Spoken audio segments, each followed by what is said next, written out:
ఇక బులెటిన్లో అప్డేట్ చూస్తే ద్రోణి ప్రభావంతో రాష్ట్రంలో అకాల వర్షాలు కురుస్తున్నాయి. నిన్న హైదరాబాద్ సహా పలు జిల్లాల్లో భారీ నుంచి ఓ మోస్తరు వర్షం కురిసింది. ములుగు జిల్లా వెంకటాపురంలో అత్యధికంగా 13.6 సెంటీమీటర్ల వర్షపాతం నమోదైంది.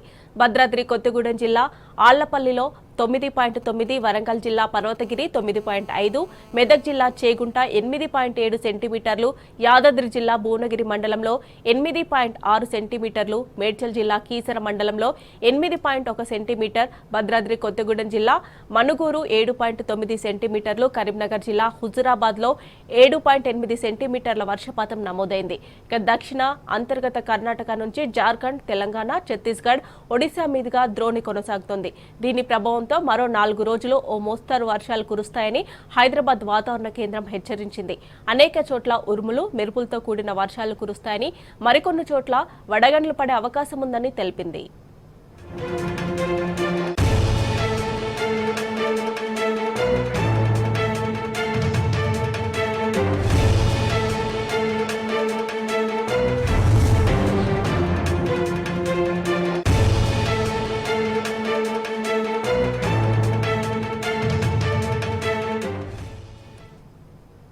మరిన్ని డీటెయిల్స్ మా ప్రతినిధి వంశీ అందజేస్తారు. వంశీ, చెప్పండి.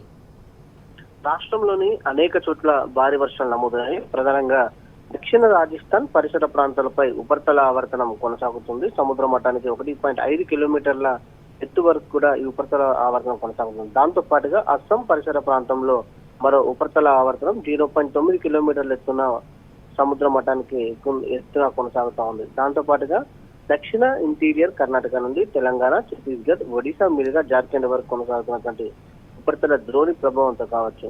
ఈ మూడింటి ప్రభావంతో కూడా రాష్ట్రంలో తేలికపాటి నుంచి ఓ మోస్తరు వర్షాలతో పాటుగా అక్కడక్కడ ఉరుములు మెరుపులతో కూడినటువంటి భారీ వర్షాలు కురిసే అవకాశం ఉన్నట్టు కూడా వాతావరణ కేంద్రం చెప్పడం జరిగింది. ఈ రోజు, రేపు, ఎల్లుండి కూడా రాష్ట్రంలో భారీ ఏదైతే వడగళ్ల వాన కురిసే అవకాశం ఉంది, దాంతో పాటుగా భారీ ఈదురుగాలులు వీచే అవకాశం ఉన్నట్టు కూడా వాతావరణ కేంద్రం చెప్పడం జరిగింది.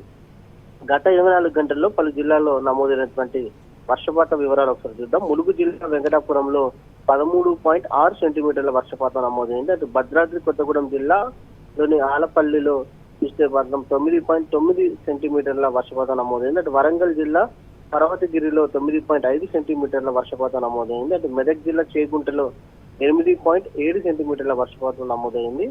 యాదాద్రి జిల్లా భువనగిరిలో 8.6 సెంటీమీటర్ల వర్షపాతం నమోదైంది. మేడ్చల్ జిల్లా కీసరలో 8.1 సెంటీమీటర్ల వర్షపాతం నమోదైంది. అటు భద్రాద్రి కొత్తగూడెం జిల్లా మనుగూరులో 7.9 సెంటీమీటర్ల వర్షపాతం నమోదైంది. అటు కరీంనగర్ జిల్లా హుజురాబాద్ లో 7.8 సెంటీమీటర్ల వర్షపాతం నమోదైంది. అటు దాంతో పాటుగా సూర్యాపేటలోని పాలగిరిలో 7.6 సెంటీమీటర్ల వర్షపాతం నమోదైంది. ఇలా అనేక జిల్లాల్లో కూడా తేలికపాటి నుంచి మోస్తరు వర్షంతో పాటుగా చాలా చోట్ల కూడా భారీ వర్షపాతం నమోదైనటువంటి పరిస్థితి కూడా మనం చూస్తా ఉన్నాము. ఈ రోజు, రేపు, ఎల్లుండి కూడా రాష్ట్రంలో వడగళ్ల వాన కురిసే అవకాశం ఉంది. దాంతో పాటుగా ఉరుములు మెరుపులతో కూడినటువంటి భారీ వర్షం పడే అవకాశం ఉన్నట్టు కూడా వాతావరణ కేంద్రం చెప్పడం జరిగింది. ప్రధానంగా ప్రజలు అప్రమత్తంగా ఉండాల్సినటువంటి అవసరం ఎంతైనా ఉందని కూడా చెప్పవచ్చు. ప్రధానంగా మార్చి చివరి వారంలోనే ఈ రకమైనటువంటి వాతావరణం ఏర్పడటం గత 10 ఏళ్లలో మొదటిసారని కూడా అటు వాతావరణ కేంద్రం చెప్పడం జరిగింది. చూస్తే మాత్రం రాష్ట్రంలో మాత్రం ఎండ తీవ్రత కన్నా కూడా చలి తీవ్రత అనేది కొంత ఎక్కువగా మనకు కనిపిస్తున్నటువంటి పరిస్థితి మనం చూడొచ్చు. కనిష్ట స్థాయిలో ఉష్ణోగ్రతలు నమోదవుతున్నటువంటి పరిస్థితి కూడా మనం చూడొచ్చు. Mamata. Right Vamshi, thanks for updates.